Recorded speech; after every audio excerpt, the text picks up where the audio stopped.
Shafi പറമ്പിലിന്റെ credit അടിച്ചെടുത്ത് Suresh Gopi. ഒറ്റ രാത്രിയിൽ തിരുവനന്തപുരത്തെത്തി സുരേഷ് ഗോപി വീണ്ടും കത്തിക്കയറുമ്പോൾ അതിന്റെ പിന്നിൽ കോൺഗ്രസിന്റെ മൂവർ സംഘമാണ്. ഈ കാര്യം പക്ഷേ കേന്ദ്രമന്ത്രിയായ സുരേഷ് ഗോപി മനഃപൂർവ്വം മറന്നുപോയി എന്ന് വേണം പറയാൻ. അതുവരെ ഞാനൊന്നും അറിഞ്ഞില്ലേ എന്ന മട്ടിലായിരുന്നു സുരേഷ് ഗോപിയുടെ പാർലമെന്റിനകത്തെ നെഞ്ചും വിരിച്ചുള്ള ഇരുപ്പ്. അവിടെ തരൂർ ആദ്യം തന്നെ സ്പീക്കർക്ക് മുൻപിൽ തന്റെ മുടി കൈകൊണ്ട് ഒതുക്കി വെച്ച് പേപ്പറുകൾ എടുത്തുകൊണ്ട് പറഞ്ഞു, കാര്യമായിട്ട് തന്നെ എതിർ പറഞ്ഞു. തൊട്ടു പിന്നാലെ കെ.സി. വേണുഗോപാലും ആശാവർക്കർമാരുടെ അതേ വിഷയത്തെ ഏറ്റുപിടിക്കുന്നതാണ് നമ്മൾ കണ്ടത്. ഇവിടെ പാർലമെന്റിൽ സ്പീക്കർക്ക് മുൻപിൽ പ്രത്യേകം കത്തുവരെ വെച്ചുകൊണ്ടാണ് ഷാഫി പറമ്പിൽ ഈ ആശാവർക്കർമാർക്ക് വേണ്ടി നിലയുറപ്പിച്ചത്. ഇവിടെ ഷാഫി സംസാരിച്ചു തുടങ്ങുമ്പോൾ സ്പീക്കർ കനത്തിൽ ചോദിക്കുന്നുണ്ട്, ഷാഫി അതല്ലല്ലോ നിങ്ങളുടെ വിഷയമെന്ന്. എന്നാൽ അവിടെ തന്റെ കത്തിന് ചൂണ്ടിക്കാണിച്ച ഷാഫി ആദ്യം പറഞ്ഞത് ആശ എന്നാൽ ഹിന്ദിയിലും തമിഴിലും മലയാളത്തിലും ഹോപ്പ് അഥവാ പ്രതീക്ഷ എന്നാണ് അർത്ഥമെന്ന്.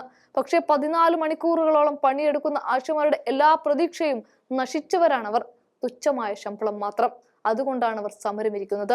ദിവസവും മണിക്കൂറുകളും കഴിയും തോറും അവരുടെ പ്രതീക്ഷ നഷ്ടപ്പെടുന്നു എന്ന് പറയുമ്പോഴൊക്കെ യാതൊരു കൂസലുമില്ലാതെ പാർലമെന്റിൽ അതിനെക്കുറിച്ച് ഒരക്ഷരം മിണ്ടാതിരിക്കുന്ന സുരേഷ് ഗോപിയെയാണ് നമുക്ക് കാണാൻ സാധിക്കുന്നത്.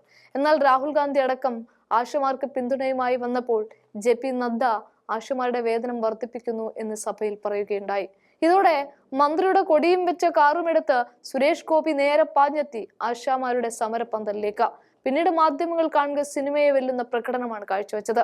അതായത് കേന്ദ്രമന്ത്രിയായ തന്റെ പ്രത്യേക ശുപാർശ പ്രകാരമാണ് JP നദ്ദ ഇപ്പോൾ ഇങ്ങനെ ഉറപ്പ് നൽകുന്നത് എന്നാണ് പറയുന്നത്.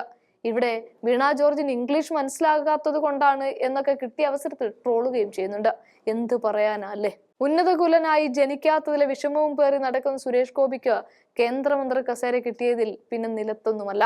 എന്തായാലും ഷാഫി പറമ്പിലിന്റെയും തരൂരിന്റെയും കെ.സി. വേണുഗോപാലിന്റെയും ഒക്കെ തൊണ്ട കീറിയുള്ള സമരക്കാർക്ക് വേണ്ടിയുള്ള പറച്ചിലിന്റെ ക്രെഡിറ്റ് അവസാനം സുരേഷ് ഗോപി അടിച്ചെടുക്കുന്നു എന്ന് വേണം പറയാൻ.